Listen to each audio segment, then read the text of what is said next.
Hello and welcome to this edition of Defacto Review, a weekly roundup of the biggest stories shaping Mongolia. Here with us tonight is guest commentator Mongtho Bontoy, and I'm Terrence Edwards. We're live on Facebook on V Television. We want to hear your views, so send us your comments on Twitter with hashtag #jargle_defacto. Coming up on the program. NPR nominates Ganbaatar after Enkhbayar blocked. Mongolia and China sign agreements for One Belt, One Road.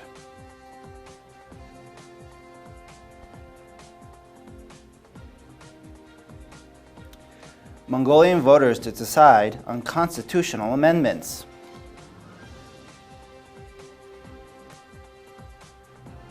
Philippines president backs Mongolia for a place at the Association of Southeast Asian Nations. Our first story. Former MP and trade union leader Senhu Ganbaatar has been named as a third Mongolian presidential candidate to face off against the Mongolian People's Party Miagam Enkhbayar and the Democrats Haltma Batolga.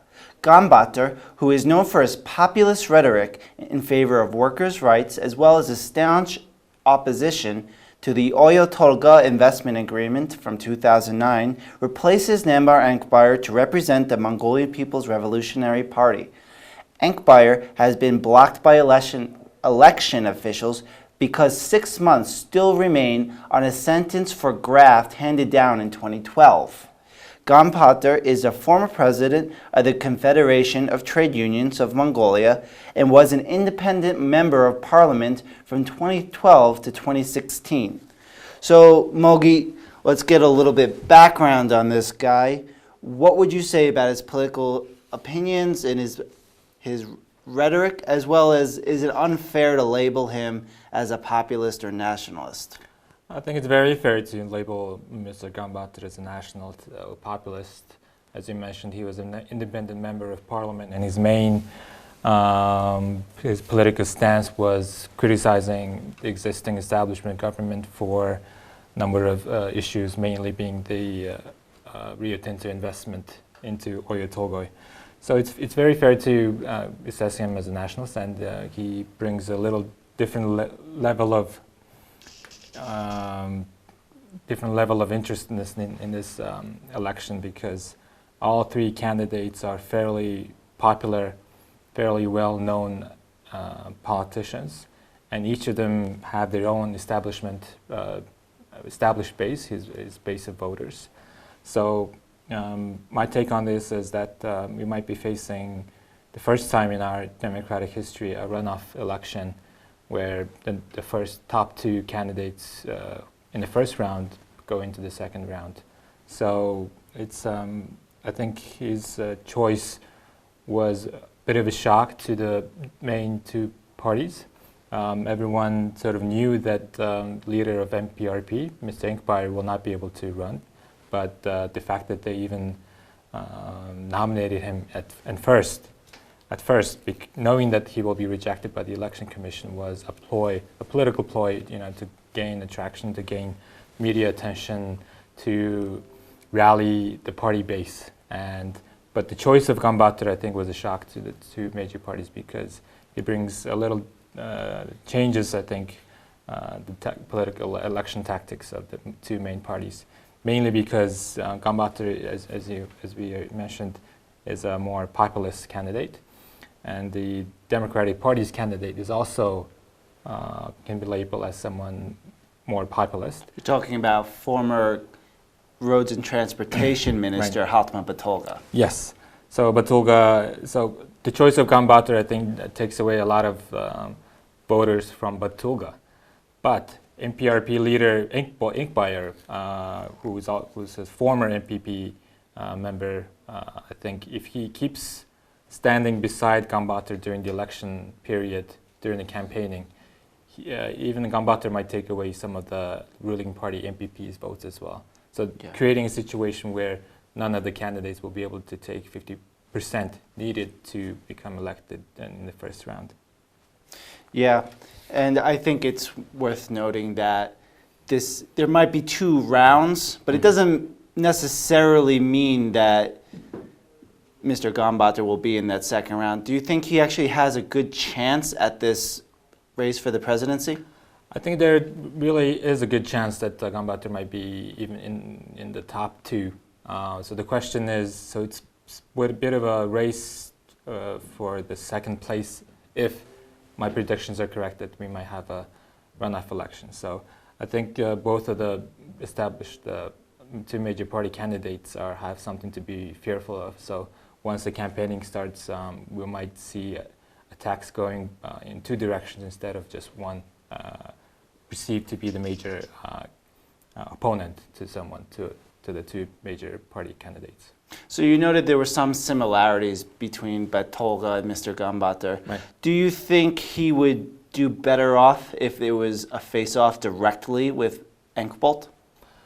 If that was the case, if there was only, let's say, Enkhbayar and Ganbaatar, if that's the situation you're saying? In the second round. In the second round. In that case, I think Enkhbayar has the more chance. Yeah. MPP is the more established party. They have the more established voters.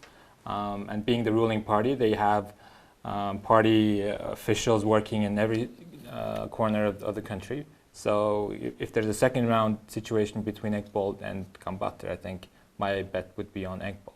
So the question is, if Ganbaatar knows that he can't win, depending on who of the two major parties comes to some kind of agreement with Ganbaatar, his campaigning might become different. So if Ganbaatar is attacking Battulga, you might think that MPP has some kind of an agreement with Ganbaatar. If it's the other way around, it might have been DP who got to Ganbaatar first or came to an agreement. So it'll be a situation where either DP or MPP, whoever wins over Ganbaatar and directs his campaigning in the other direction, that might really affect the results of the elections. It's worth noting that the MPRP has already participated in 3 elections, so they're a pretty established party. Mogi, what do you think of the fact that a brand new member gets to just leapfrog over everyone else in a party that's pretty firmly established in the top-down structure? Is this going to cause disquiet within the ranks? Perhaps, but there is some dissent from within MPRP as well. MPRP, as you might remember, only has one member of parliament, and he openly criticized the decision to nominate Ganbaatar. As you said, he is an independent guy who is coming from outside the party to become a third major party candidate as well. So there is already dissent within MPRP. I think MPP and DP was calculating that he might have been someone from within their party. At least I would think that it would have been DP's hope that it would have been a party candidate. In that way, that candidate would have taken away more votes from MPP than it would DP, because, as we mentioned, that MPRP is a former splinter party from the ruling party MPP. Gotcha. Moving on. A follow-up from last week. Prime Minister Jargoltoga Erenbat has given a full endorsement of Mongolia's place in the One Belt, One Road regional project to develop transportation routes between Asia and Europe for expanded travel and trade. Mongolia has signed 21 agreements from the One Belt, One Road forum held in China 2 weeks ago, including ones for the so-called Step Roads Initiative for highway construction here in Mongolia, another for economic and investment cooperation, and as well as free trade.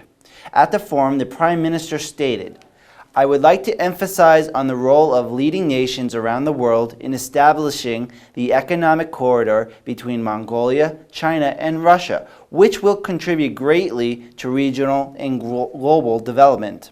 So that's a lot of highly ambitious goals. Right. Saying that building trade routes through so many countries is obviously very ambitious, to put it lightly. But what do you think are Mongolia's actual chances of getting this construction done? Some of the things are already happening, but the criticism within Mongolia is that we haven't been able to be bigger part of this Belt and Road Initiative from Yeah. China, because we see a lot of initiatives being signed and put into effect, whereas China really bypassing Mongolia, using Kazakhstan, for example, or using connecting directly with Russia, directly to expand their trade routes. So the criticism is that we should have been able to get more out of this initiative, but hopefully with more consistent policy, we'll be able to attract more investment into these kind of economic corridor initiatives. Building that highway, that's been talked about for many, many years, but no dirt was ever broken because of that. Or expanding our existing railway system where it's only one lane. We need to expand it into at least two so that there be a More traffic. Two-way traffic. But some of the things that already happened is that a truck convoy has been tested from China to Russia, going through Mongolia. So those convoys didn't have to stop at any kind of customs or go through any kind of customs checks. So that seems to have been proven. The concept has been proven. Now there's a second test being going on. That's the rail container cargo. So that's been launched already, but I don't think it has passed through Mongolia yet. So I believe there's also transportation to Tianjin port in China as well. Well, that's more of a bilateral thing, Okay. not a Belt and Road thing. But if you can, It's something obviously it can be taken advantage of. Should be a small part of the initiatives, but we still haven't proven that concept yet. No Mongolian exporting company has used Tianjin to meaningfully export any kind of their products. But we've only had MOUs and talks really. But hopefully, we just need more consistent policy towards economic cooperation with China. We've had some setbacks in the last year with the Dalai Lama visit, but hopefully we're back on track in developing these economic cooperation, because really this is China's ambitious goal of being the economic leader of the world, and every other country in the world is trying to become even a small part of this Belt and Road thing, the new Silk Road Initiative. So it would be a sad thing to see Mongolia not taking full advantage of it, being in such a good strategic location. In a way, Mongolia is the shortest route between China and Europe. Yeah, and this is definitely counter to what the Asian Development Bank is doing. China has at its disposal the Asian Infrastructure Investment Bank, which is brand new, and it does provide some balancing, some counterbalance to them. And Asian Development Bank has brought up its own initiatives with the CARIC, and there is some friendly competition there, but it has been seen that CARIC has been really tough to get through, so I assume this will come through with a lot of similar hurdles. Right. So we have 21 agreements here. We mentioned the Steppe Road, also known as the Prairie Road, also known as the Development Road. Anything else worth highlighting? To me, the Steppe Road, connecting Steppe Road officially with China's Belt and Road Initiative is probably the most major deal we signed. The rest of the 21 agreements are mostly minor compared to what the potential of connecting Mongolia's road system with the Belt and Road could be. There are a few agreements on building roads, building bridges, a few schools, but the most major one is, of course, the Steppe Road Initiative, connecting that with Belt and Road. Great. Moving on to our third topic of the night. Voters will be asked to weigh in if the Constitution can be improved when they head to the polls in June for the presidential election. Voters will be asked to vote yes or no on whether the Constitution needs to be changed after the Parliament introduced its proposed changes. That includes expanded powers for the Prime Minister. However, this will need a change to current laws, as currently a referendum requires at least 65 days in advance of an election. The last time Mongolia amended its constitution was in 2000. So can you give us a summary of some of the proposed amendments? So constitutional reform has been discussed publicly and politically for many, many years now. And the biggest reason for that is the current constitutional sharing of power is not right. There's too much power within the president, the criticism is, and that the prime minister is weak, and that the parliament is too powerful. Yeah. So this new constitutional amendment is in a way trying to fix that, but my criticism would be that they are trying to rush it through too fast. Yeah. And that the people who are going to be voting on the referendum might not be fully aware or understand fully the changes that they're voting on. So, too broad of a question. Really. It's going to be yes or no vote, but they'll be voting yes or no on a very range of issues that they might not have a full understanding of. Yeah, because they will introduce these amendments to people, but that really relies on people tuning in, looking up what those changes are after they've been introduced, and asking for a literacy that some voters just might not have. Right, so these are fundamental political and legal issues that people not have fully understand, fully have a grasp of. So to give you some of the highlights of the new proposed amendments, they're giving the Prime Minister power to choose his own cabinet. Before, every member of cabinet needed to be approved by Parliament, opening the door for a lot of interests nominating their own ministers, and in the Prime Minister not being able to sack a minister by himself. Every decision to appoint or sack a minister had to go through Parliament. So this created a situation where cabinet is not working in harmony and is not being fully controlled by the Prime Minister. So new constitutional amendments will address that. They took away some of the powers of the President. The President cannot introduce a bill to Parliament anymore. He cannot issue a decree giving directions to the government. And there will be a new expanded power to Parliament where the Parliament can hold open hearings on. So in a similar way to the U.S. does it, U.S. Senate hearings. Any kind of broad issues affecting national interests, the Senate can declare a hearing, and anyone who lies to that at the hearing, will be criminally prosecuted. Perjured. Right.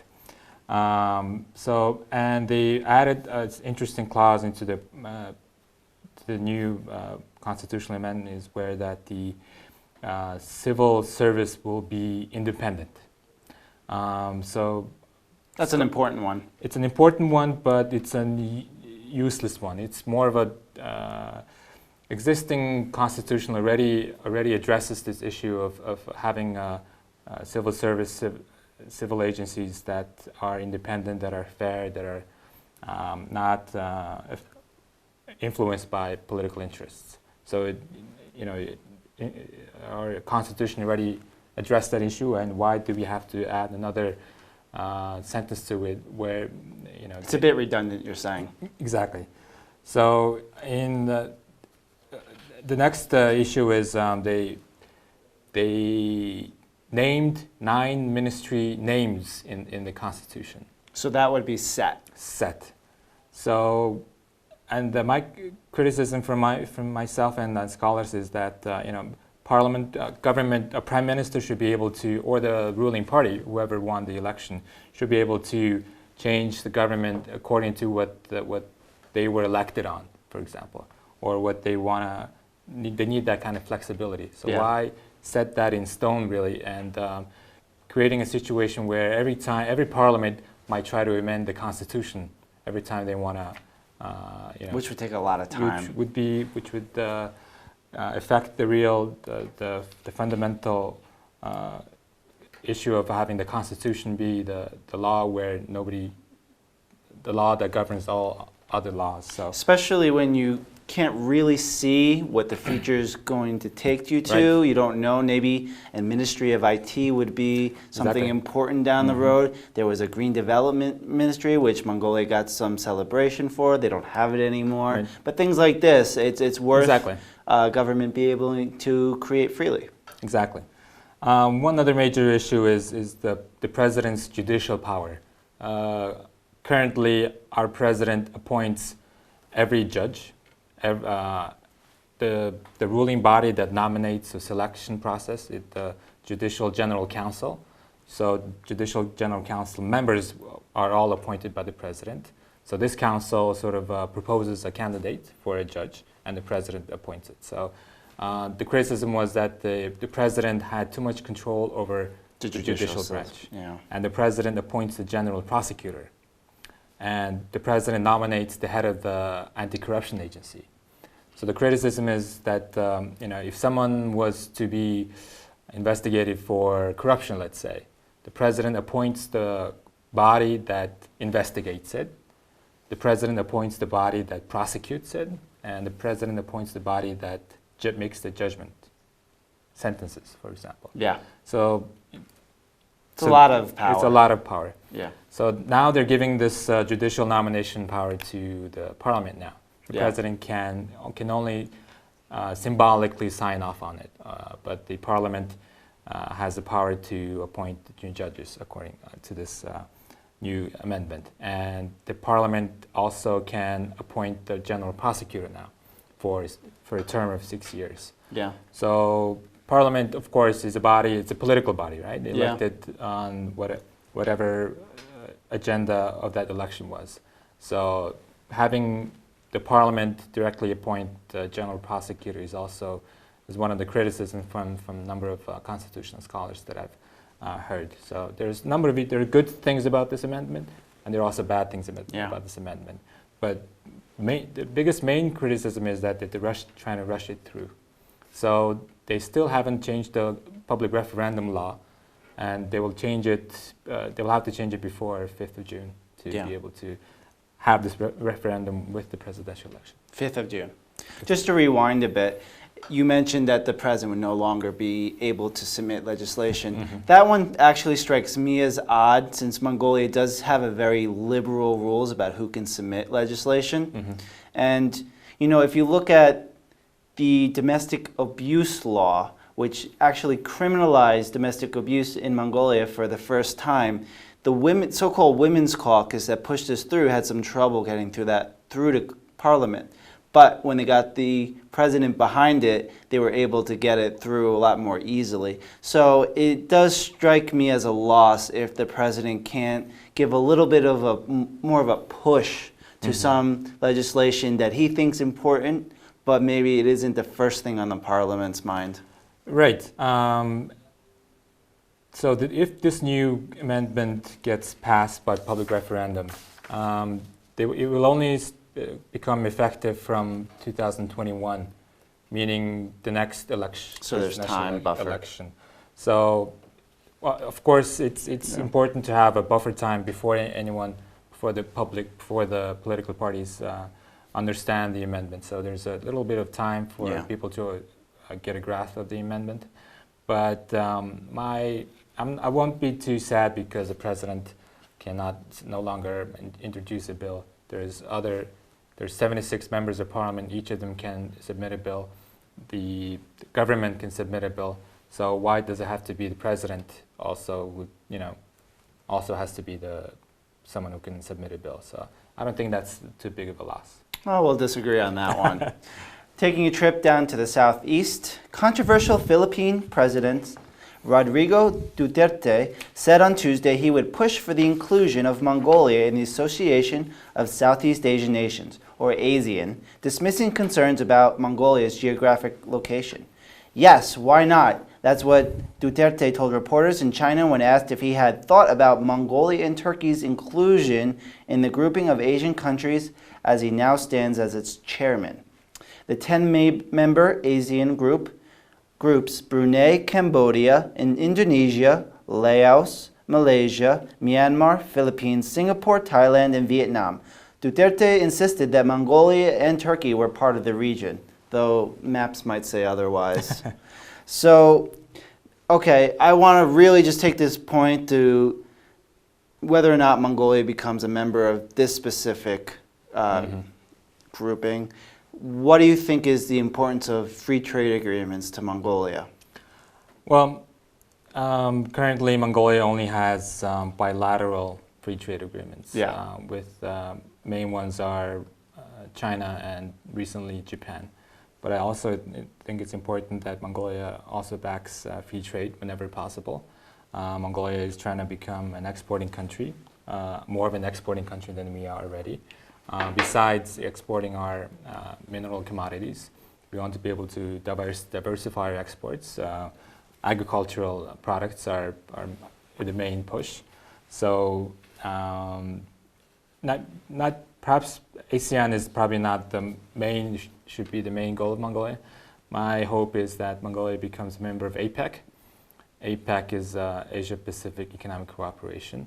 So it has membership, much wider membership than ASEAN. Most countries on the Pacific line are members: US, Japan, Korea, Russia, China, the Philippines, and Australia. We've been trying to become a member since the 90s, but they stopped taking membership in the late 90s, I believe, because of, they say because of the Asian financial crisis was a big issue. But recently, because of the new talks on the Trans-Pacific Partnership, APEC took a second seat. Yeah. But now with President Trump backing out of TPP, perhaps the space that was left behind might be taken over by APEC again. Yeah. Reason why APEC is because, again, we don't have any kind of bilateral or investment agreement with the US, for example. Korea, for example, you don't have one. We are currently in negotiations with. Russia, for example, you don't have a bilateral trade agreement with Russia. Russia has a very high tariff on Mongolian exports. So whenever possible, I'd like Mongolia to be able to push itself forward into more perhaps regional, much wider free trade agreements than just bilateral.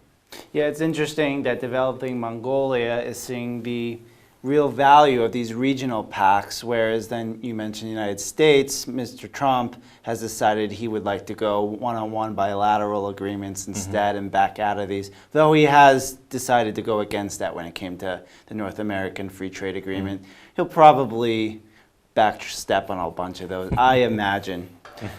But yeah, I think we have the final word right there. All right. That's our program for the evening. We hope our summaries will give you a leg up as you enter the new work week. Any final thoughts, Mogi? Constitutional amendment, it would be the big topic next week. Let's see if the parliament passes the new public referendum law. It'll be a big topic next week.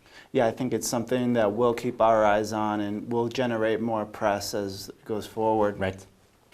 So that's our program for the evening. Good night, Ganbaatar. Good night.